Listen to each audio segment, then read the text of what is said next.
मैं Manish Kumar cross business boundary में आपका स्वागत करता हूं। आज एक सवाल है कि क्या मैं टैक्स पेमेंट किए बगैर अपना इनकम टैक्स रिटर्न फाइल कर सकता हूं या नहीं। इसी पर मिस्टर विजय ने सवाल पूछा है कि मेरी जो टैक्स लायबिलिटी आ रही है वो 1,20,000 और मेरा जो टीडीएस कटा हुआ है सिर्फ 1,10,000। तो क्या मुझे पहले टैक्स पे करना पड़ेगा या मैं बिना टैक्स पे किए भी अपना आईटीआर फाइल कर सकता हूं। ये एक ज्वलंत सवाल है जो बहुत सारे रिटर्न फाइल करने वाले के सामने आता है कि उनकी टैक्स लायबिलिटी ज्यादा बन के आती है और उनका जो एडवांस टैक्स है, टीडीएस है या सेल्फ असेसमेंट टैक्स है वो कम पे हुआ रखता है। इसके कारण ये परेशानी का सबब हमेशा बना रहता है। तो सवाल आपके जवाब हमारे सीरीज में हम आपके सवालों का जवाब देते हैं, जहां पर बिजनेस हो, कंप्लायंस हो, इनकम टैक्स हो, जीएसटी हो, वेल्थ मैनेजमेंट हो या पोर्टफोलियो ऑडिट हो और सक्सेशन प्लान, इससे रिगार्डिंग कोई भी आपके पास सवाल हो तो आप हमसे सवाल पूछ सकते हैं, जिनका सवालों का जवाब हम आपको देंगे। और जो आपने सवाल पूछा इस पर कुछ सिचुएशन है वो मैं आपको बता दूं कि टैक्स लायबिलिटी और टीडीएस सेम है। जैसे किसी की टैक्स पेबल आ रही है 1,20,000 और टीडीएस और टैक्स भी 1,20,000 का पेड है, तो इसमें तो कोई झंझट ही नहीं है, कोई प्रॉब्लम ही नहीं है। आप अपना रिटर्न अपलोड करिए, ओटीपी से रिटर्न को वैलिडेट करिए और मामला फिनिश, मामला कंप्लीट।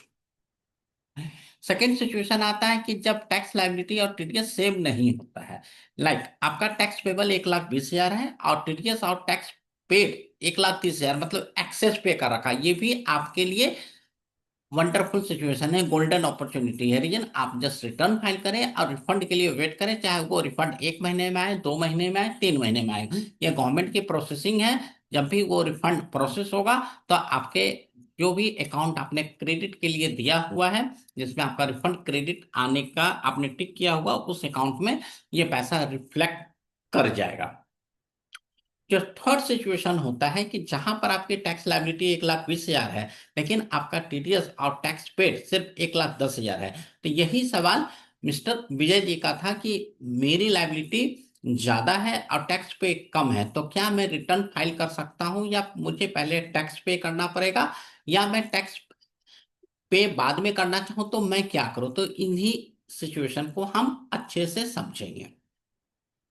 पहला,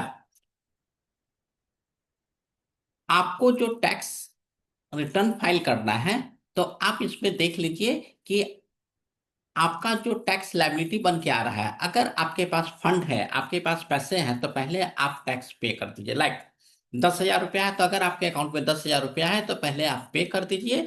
उसका जो भी चालान जनरेट होके आएगा उस चालान को इनकम टैक्स रिटर्न में डिटेल फीड कर दीजिए और उसके बाद अपना आईटीआर को अपलोड कर दीजिए, ओटीपी से वेरीफाई कर लीजिए।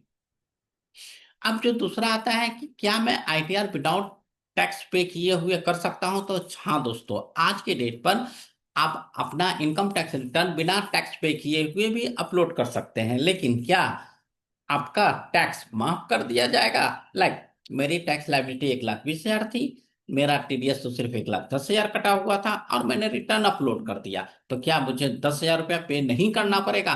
तो नहीं, ऐसा नहीं है। आपको टैक्स पे करना पड़ेगा और उस 10,000 के ऊपर 10,000 तो प्रिंसिपल अमाउंट प्लस इंटरेस्ट आपको पे करना ही करना है। तो कभी कभी क्या होता है कि हम जब रिटर्न फाइल कर रहे होते हैं या रिटर्न फीड कर रहे होते हैं तो बाय मिस्टेक टैक्स पेमेंट वाला स्किप कर जाता है और हम रिटर्न को अपलोड कर देते हैं। तो बाय मिस्टेक हो गया, मेरे पास पैसा था, मेरा इंटेंशन भी था टैक्स पे करने का, लेकिन बाय मिस्टेक मेरा रिटर्न अपलोड हो गया। तो अब मुझे क्या करना है? तो आप तुरंत अपना जो टैक्स है उसे पे करें और अभी आपके पास टाइम है तो आप उस रिटर्न को रिवाइज कर दें। तो इससे क्या होगा, आपका सारा इनकम, सारा डिटेल सेम होगा। सिर्फ जो आपने ये पेमेंट 10,000 का एक्स्ट्रा किया है इसका आप डिटेल फीड करें और रिवाइज रिटर्न फाइल कर दे, तो इससे इनकम टैक्स डिपार्टमेंट को आपका टैक्स पेमेंट के बारे में डिटेल मिल जाएगा और आपके ऊपर कोई नोटिस जारी नहीं होगा। लेकिन आपके पास फंड नहीं है और आप रिटर्न फाइल कर दिए हो बिना पेमेंट के, तो क्या होगा? ये कोई भी सिचुएशन हो सकता है, ज्यादा बड़ा पैसा था या आपके पास उस टाइम पैसे नहीं थे, तो आप जब भी पे करते हो, लाइक ये तो 10,000 था, अगर आप एक झटका में पे करना चाहते हो तो एक चालान होगा। आपको लगता है नहीं मैं 3 महीने में पे करना चाहता हूँ, 4 महीने में पे करना, तो आपके पास जितने चालान है सारे चालान को कलेक्ट कर लीजिए और उसके बाद इनकम टैक्स डिपार्टमेंट को आप सबमिट कर दीजिए। अगर आपके पास समय है तो अगेन आप रिवाइज रिटर्न फाइल कर सकते हैं, और अगर आपके पास टाइम नहीं है, रिवाइज रिटर्न का भी टाइम पार हो चुका है, तो ग्रीवांस में जाके आप ये डिटेल डाल सकते हैं कि मैंने ये रिटर्न इस एक्नॉलेजमेंट के थ्रू डाला था और उस समय मैं टैक्स पे नहीं कर पाया था, नाउ आई हैव पेड, और ये टैक्स का डिटेल है, चालान का भी आप कॉपी वहां पर लगा सकते हो। या इनकम टैक्स डिपार्टमेंट जब भी आपसे नोटिस सेंड करते हैं तो उस समय आप ये पेमेंट कर सकते हो और ये डिटेल डिपार्टमेंट को दे सकते हो, जिससे आपके ऊपर जो इंटरेस्ट पेनल्टी लगाया गया है वो माफ कर दिया जाएगा। तो आशा करता हूं कि आप इस चीज को समझ चुके होंगे कि आप बिना टैक्स पे किए भी आईटीआर फाइल कर सकते हो, लेकिन आपको वो पैसा देना ही है, और बिना टैक्स पे किए अगर आप फाइल करते हो तो आपको उसके ऊपर इंटरेस्ट भी देना पड़ेगा। सो दोस्तों, पहला मेरा रिक्वेस्ट है कि अगर आपके पास पैसे की प्रॉब्लम नहीं है, फंड है, तो आप अपने इनकम टैक्स लायबिलिटी को पे करें, उसके बाद रिटर्न फाइल करें, या अगर आप बाद में भी करते हो, अगर आपके पास समय है, तो रिवाइज रिटर्न श्योर फाइल कर दें, सो डैट के इनकम टैक्स डिपार्टमेंट आपको नोटिस नहीं भेजे। और आप जब भी लेट फाइल करोगे तो डेफिनेटली आपके इसके ऊपर इंटरेस्ट पे करना पड़ेगा।